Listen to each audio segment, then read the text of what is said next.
नमस्कार, आप देख रहे हैं आपने न्यूज।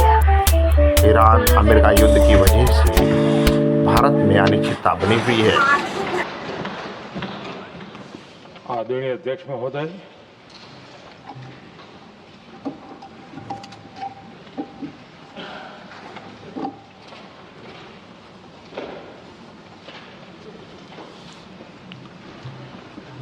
आदरणीय अध्यक्ष महोदय, मैं इस सम्मानित सदन में पश्चिम एशिया में चल रहे संघर्ष और इसकी वजह से भारत के सामने आई चुनौतियों पर बात रखने के लिए उपस्थित हुआ हूं। इस समय पश्चिमी एशिया की हालत चिंताजनक है। बीते 2-3 हफ्तों में जयशंकर जी ने और हरदीप पुरी जी ने इस विषय पर सदन को जरूरी जानकारी दी है। अब इस संकट को 3 सप्ताह से ज्यादा हो रहा है। इसका पूरे विश्व की अर्थव्यवस्था पर, लोगों के जीवन पर बहुत ही विपरीत असर हो रहा है। इसलिए पूरी दुनिया इस संकट के जल्द से जल्द समाधान के लिए सभी पक्षों से आग्रह भी कर रही है। अध्यक्ष महोदय, भारत के सामने भी इस युद्ध ने अप्रत्याशित चुनौतियां खड़ी कर दी हैं। ये चुनौतियां आर्थिक भी हैं, नेशनल सिक्योरिटी से जुड़ी भी हैं और मानवीय भी है। युद्धरत और युद्ध से प्रभावित देशों के साथ भारत के व्यापक व्यापारिक रिश्ते हैं। जिस क्षेत्र में युद्ध हो रहा है वो दुनिया के दूसरे देशों के साथ हमारे व्यापार का भी एक महत्वपूर्ण रास्ता है। विशेष रूप से कच्चे तेल और गैस की हमारी जरूरतों का एक बड़ा हिस्सा यही क्षेत्र पूरा करता है। हमारे लिए ये रीजन एक और कारण से भी अहम है। लगभग 1 करोड़ भारतीय खाड़ी देशों में रहते हैं और वहां काम करते हैं। वहां समंदर में जो कमर्शियल शिप चलते हैं उनमें भारतीय क्रू मेंबर्स की संख्या भी बहुत अधिक है। ऐसे अलग अलग कारणों के चलते भारत की चिंताएं स्वाभाविक रूप से अधिक है। इसलिए ये आवश्यक है कि भारत की संसद से इस संकट को लेकर एक मत और एकजुट आवाज दुनिया में जाए।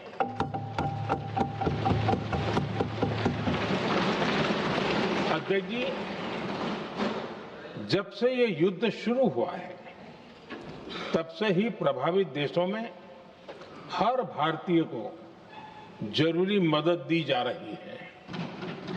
मैंने खुद पश्चिम एशिया के ज्यादातर देशों के राष्ट्राध्यक्षों के साथ 2 राउंड फोन पर बात की है। सभी ने भारतीयों की सुरक्षा का पूरा आश्वासन दिया है। दुर्भाग्य से इस दौरान कुछ लोगों की दुखद मृत्यु हुई है और कुछ घायल हुए हैं। ऐसे मुश्किल हालात में परिवारजनों को आवश्यक मदद दी जा रही है। जो घायल है उनका बेहतर इलाज सुनिश्चित कराया जा रहा है। अध्यक्ष जी, प्रभावित देशों में हमारे जितने भी मिशन हैं वो निरंतर भारतीयों की मदद करने में जुटे हैं। वहां काम करने वाले भारतीय हो या फिर जो टूरिस्ट वहां गए हैं, सभी को हर संभव मदद दी जा रही है। हमारे मिशन नियमित रूप से एडवाइजरी जारी कर रहे हैं। यहां भारत में और अन्य प्रभावित देशों में 24/7 कंट्रोल रूम और आपातकालीन हेल्पलाइन स्थापित की गई हैं। इनके माध्यम से सभी प्रभावितों को त्वरित जानकारी दी जा रही है।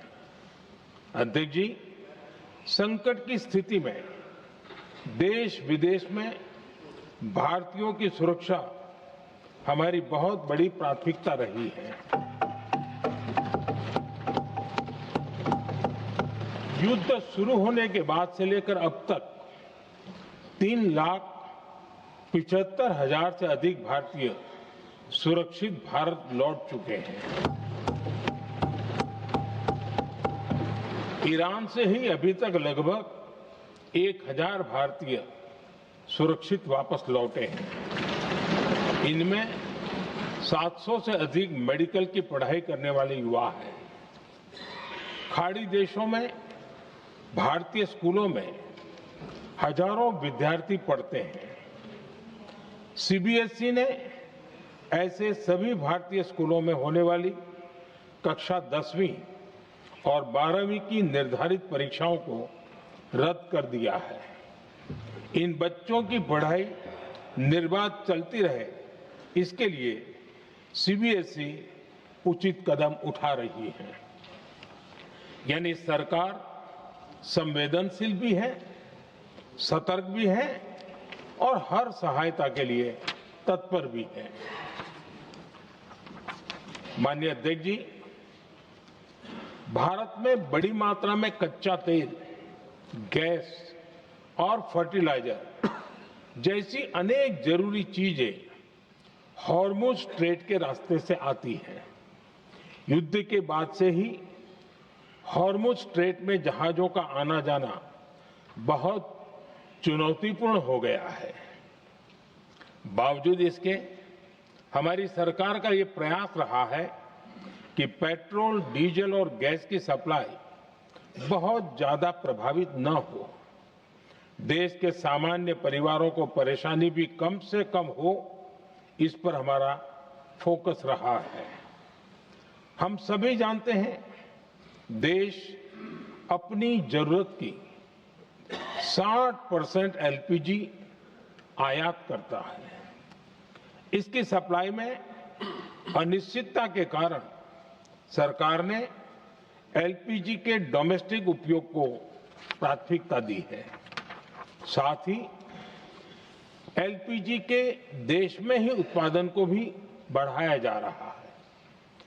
पेट्रोल, डीजल की सप्लाई पूरे देश में सुचारू रूप से होती रहे, इस पर भी लगातार काम किया गया है। अध्यक्ष जी, आज की इन परिस्थितियों में एनर्जी सिक्योरिटी को लेकर बीते एक दशक में उठाए गए कदम और भी प्रासंगिक हो गए हैं। भारत ने बीते 11 वर्षों में अपनी एनर्जी इंपोर्ट का डाइवर्सिफिकेशन किया है। पहले क्रूड ऑयल, एलएनजी, एलपीजी ऐसी एनर्जी जरूरतों के लिए 27 देशों से इंपोर्ट किया जाता था। वहीं आज भारत 41 देशों से एनर्जी इंपोर्ट करता है। अध्यक्ष जी, बीते दशक में भारत ने संकट के ऐसे ही समय के लिए कच्चे तेल के भंडारण को भी प्राथमिकता दी है। आज भारत के पास 53 लाख मीट्रिक टन से अधिक का स्ट्रेटेजिक पेट्रोलियम रिजर्व है और 65 लाख मीट्रिक टन से अधिक के रिजर्व की व्यवस्था पर देश काम कर रहा है। हमारी तेल कंपनियों के पास जो रिजर्व रहता है वो अलग है। बीते 11 वर्षों में हमारी रिफाइनिंग कैपेसिटी में भी उल्लेखनीय वृद्धि हुई है। अध्यक्ष जी, सरकार अलग अलग देशों के सप्लायर्स के साथ भी लगातार संपर्क में है। प्रयास ये है कि जहां से संभव हो वहां से तेल और गैस की सप्लाई होती रहे। भारत सरकार गल्फ और आसपास के शिपिंग रूट्स पर निरंतर नजर बनाए हुए है। हमारा प्रयास है कि तेल हो, गैस हो, फर्टिलाइजर हो, ऐसे हर जरूरी सामान से जुड़े जहाज भारत तक सुरक्षित पहुंचे। हम अपने सभी वैश्विक सहयोगियों के साथ निरंतर संवाद कर रहे हैं ताकि हमारे मैरीटाइम कॉरिडोर सुरक्षित रहे। ऐसे प्रयासों के कारण बीते दिनों हॉर्मुज स्ट्रेट में फंसे हमारे कई जहाज भारत आए भी हैं। अध्यक्ष जी, संकट के इस समय में देश की एक और तैयारी भी बहुत काम आ रही है। पिछले 10-11 साल में इथेनॉल के उत्पादन और उसकी ब्लेंडिंग पर अभूतपूर्व काम हुआ है। एक दशक पहले तक देश में सिर्फ 1-1.5% इथेनॉल ब्लेंडिंग कैपेसिटी थी। आज हम पेट्रोल में 20% इथेनॉल ब्लेंडिंग के करीब पहुंच रहे हैं। इसके कारण प्रति वर्ष करीब 4.5 करोड़ बैरल कम ऑयल इंपोर्ट करना पड़ रहा है। ऐसे ही रेलवे के बिजलीकरण से भी बहुत बड़ा फायदा हो रहा है। अगर रेलवे का इतना बिजलीकरण न होता तो हर साल करीब 180 करोड़ लीटर डीजल अतिरिक्त लगता। ऐसे ही हमने मेट्रो का नेटवर्क बढ़ाया है। 2014 में जहां देश में मेट्रो नेटवर्क 250 किलोमीटर से भी कम था, आज ये बढ़कर करीब 1100 किलोमीटर हो गया है। हमने इलेक्ट्रिक मोबिलिटी पर बहुत अधिक बल दिया। केंद्र सरकार ने राज्यों को 15,000 इलेक्ट्रिक बसें चलाने के लिए दी है। आज जिस स्केल पर वैकल्पिक ईंधन पर काम हो रहा है, उससे भारत का भविष्य और सुरक्षित होगा।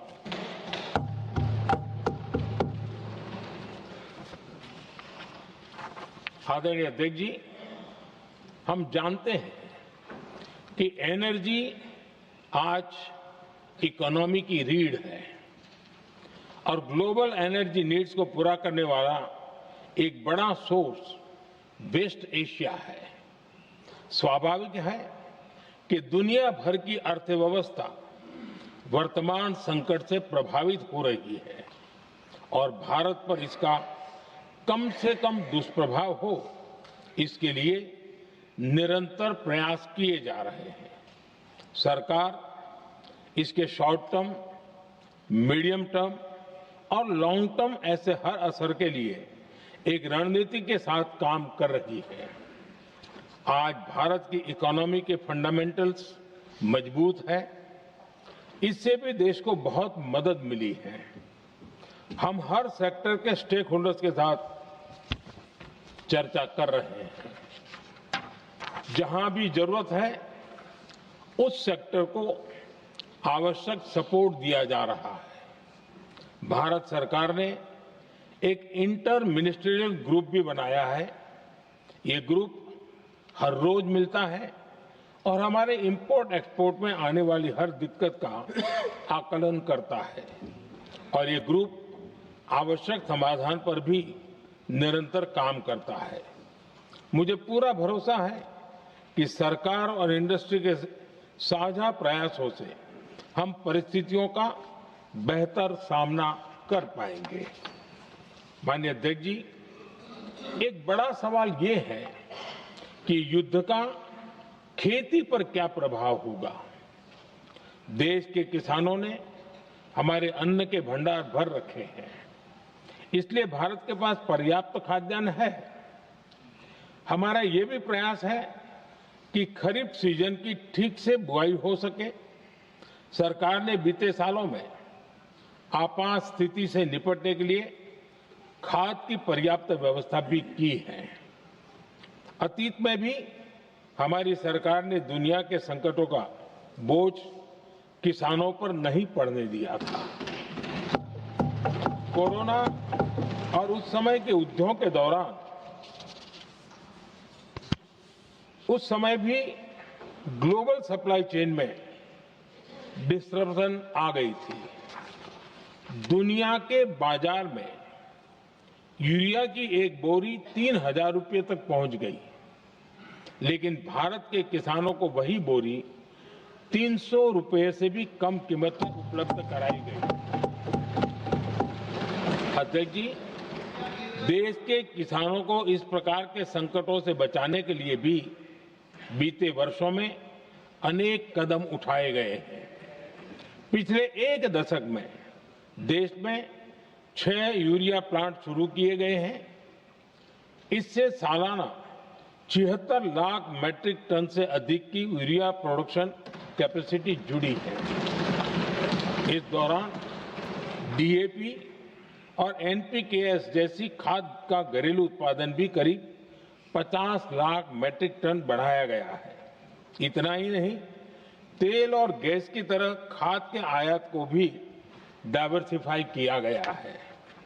ऐसे ही डीएपी और एनपीके के आयात के लिए भी हमने अपने विकल्पों को विस्तार किया है। अध्यक्ष जी, सरकार ने देश के किसानों को made in India nano urea का विकल्प भी दिया है। सरकार किसानों को प्राकृतिक खेती के लिए भी प्रोत्साहित कर रही है। पीएम कुसुम योजना के तहत किसानों को 22 लाख से ज्यादा सोलर पंप दिए गए हैं। इससे भी डीजल पर उनकी निर्भरता कम हुई है। मैं सदन के माध्यम से देश के किसानों को विश्वास दिलाता हूं कि सरकार किसानों की हर संभव मदद करती रहेगी।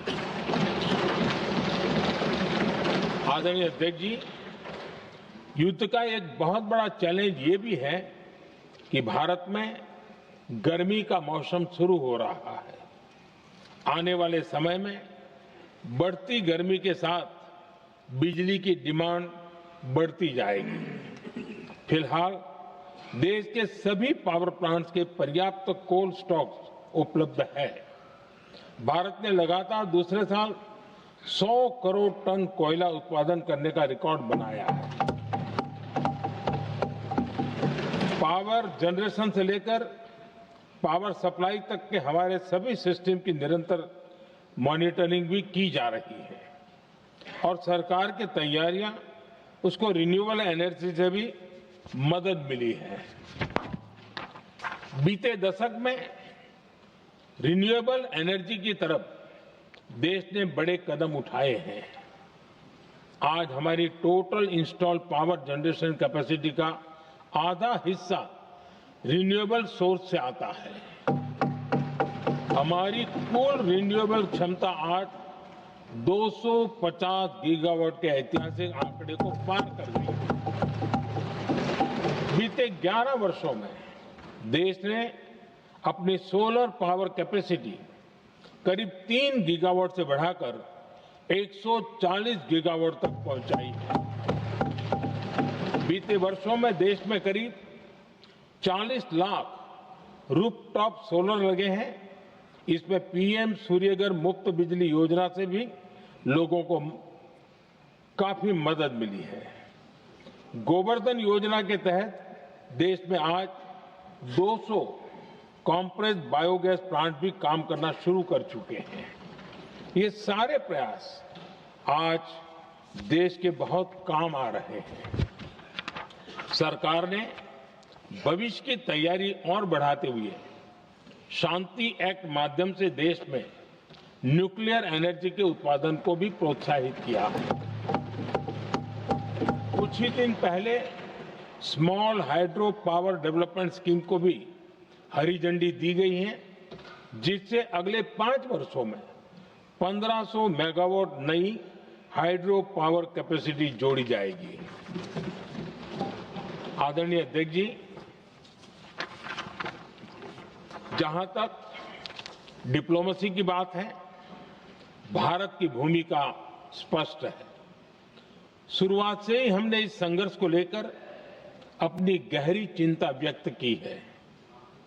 मैंने स्वयं भी पश्चिम एशिया की सभी संबंधित नेताओं से बातचीत की है।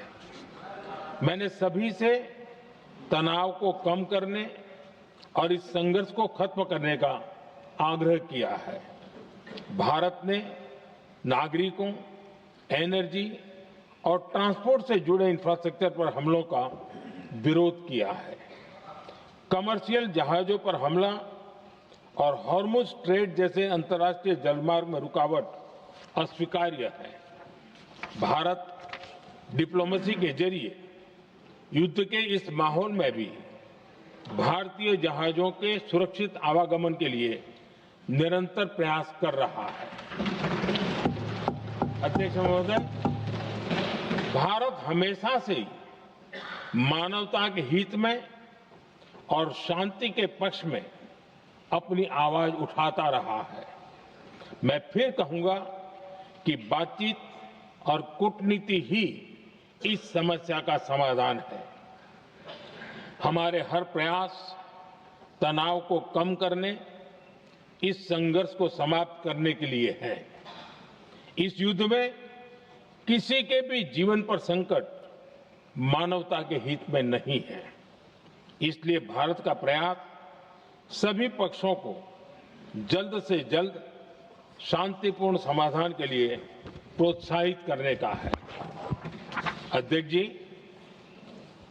जब ऐसे संकट आते हैं तो कुछ तत्व इसका गलत फायदा उठाने की कोशिश भी करते हैं।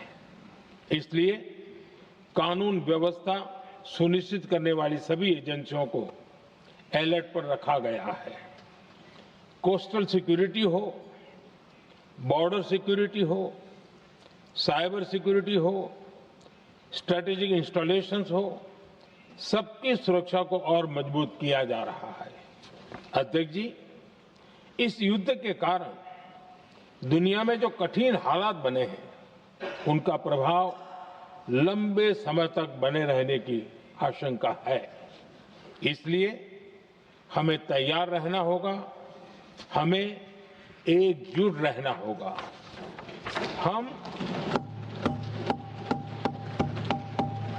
हम कोरोना के समय भी एकजुटता से ऐसी चुनौतियों का सामना कर चुके हैं।